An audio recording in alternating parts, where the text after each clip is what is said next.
Y con él vamos a hablar de causas de corrupción. ¿Y por qué digo varias causas de corrupción? Porque la ruta del dinero K, la causa Cuadernos, la causa Vialidad, la causa Los Sauces Otesur, están todas íntimamente ligadas. ¿Por qué? Por sus imputados, porque los cometieron prácticamente las mismas personas o siempre tienen algún nexo coordinante entre todas. Esta semana que pasó, se conoció que una decisión de la Cámara Federal en donde ordenaron incorporar a la causa que se le sigue a Cristina Fernández de Kirchner, que se le sigue por el tema de la ruta del dinero K, por lavado de dinero, una conversación en la que Lázaro Báez decía que su fortuna no le pertenecía, que era todo para arriba, que era todo gente que estaba por encima de él. Vamos a hablar justamente con un integrante de la ONG Bases Republicanas. Es el doctor Luis Sebasco, que además fue juez de sentencia, fue presidente de la Asociación de Fiscales, fue el titular del Ministerio Público Fiscal de aquí de la ciudad de Buenos Aires. El doctor Sebasco, buen día. Marcelo Orlando lo saluda. ¿Cómo anda tanto tiempo? Bien, Marcelo, muy bien, gracias, buenos días. Gracias por atendernos, doctor. Y bueno, a ver, gracias a ustedes, al impulso y además al haber sido reconocidos como querellantes en la causa lavado, en la causa Ruta del Dinero K, pudieron sacarla prácticamente del archivo, la investigación, y ahora Cristina Elizabeth Fernández tiene que enfrentar otra causa por corrupción que es esta de la Ruta del Dinero K, en donde ya fueron condenados varios implicados, ¿no? Sí, correcto. Ahí lo que pasa es lo siguiente, lo que me parece que siempre hay que tener presente es que toda la fortuna que amasó Lázaro Báez fue a raíz de los negocios vinculados con el Estado a partir de lo que se llamó la causa Vialidad. Ahí se demostró perfectamente que la empresa de Lázaro Báez, que es Austral Construcciones, fue hecha, que se fundó unos días antes de que asumiera Néstor Kirchner la presidencia, para robarle al Estado a partir de la obra pública. Obras públicas que no, primero que se licitaban con sobreprecio, segundo que no se terminaban o directamente no se hacían, y el dinero era girado de diversas maneras hacia el patrimonio de la familia Kirchner, de Néstor y Cristina Kirchner. Esto siempre hay que tenerlo presente y está demostrado totalmente en la causa Vialidad. Entonces, todas las maniobras que Lázaro Báez y su grupo hacían con el dinero a fin de blanquear ese dinero eran como testaferro de los verdaderos propietarios.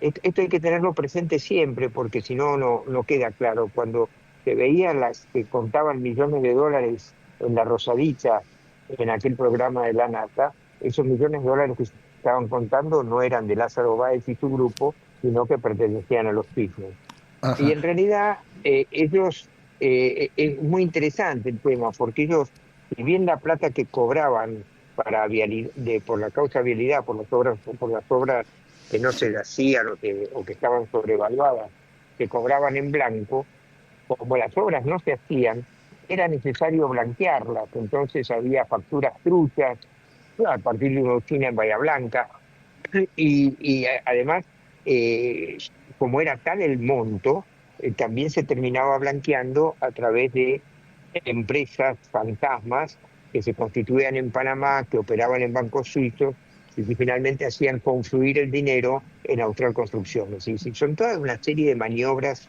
increíbles que se han manejado porque eran cientos y miles de millones de dólares. Ajá. Ahora, doctor, usted tiene mucha experiencia, estuvo 40 años detrás del mostrador, del lado de la justicia.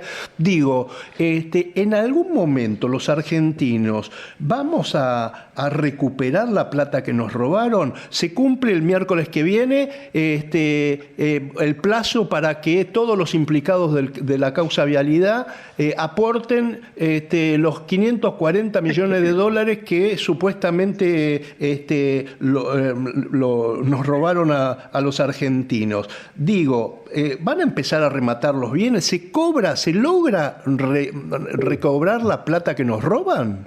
No, esto es muy interesante. Mira, el Código Penal claramente en el artículo 23 establece el decomiso del producto del delito, ya sea de los bienes que se obtienen por el delito o de los instrumentos utilizados para la comisión del delito. En este caso, inicialmente, la mayoría de los bienes muebles e inmuebles registrables están embargados y van a ser ejecutados. Inclusive en la misma causa de la ruta del dinero K, ahí se blanquearon 55 millones de dólares, de los cuales 20 millones de dólares quedaron en bancos suizos que están embargados también y se van a incautar. Es decir, todo aquello que se haya encontrado va a ser incautado. Aquello que no se encontró, evidentemente puede ser que haya todavía dinero oculto, porque las cifras son increíbles. Sí, sí. En la causa Cuaderno eran bolsos y bolsos con millones de dólares que se llevaban en efectivo. Acá en la causa Vialidad, el fiscal había establecido en su momento que eran unos 1.000 millones de dólares, finalmente se estableció que eran 540 millones de dólares. Estamos hablando de cifras enormes.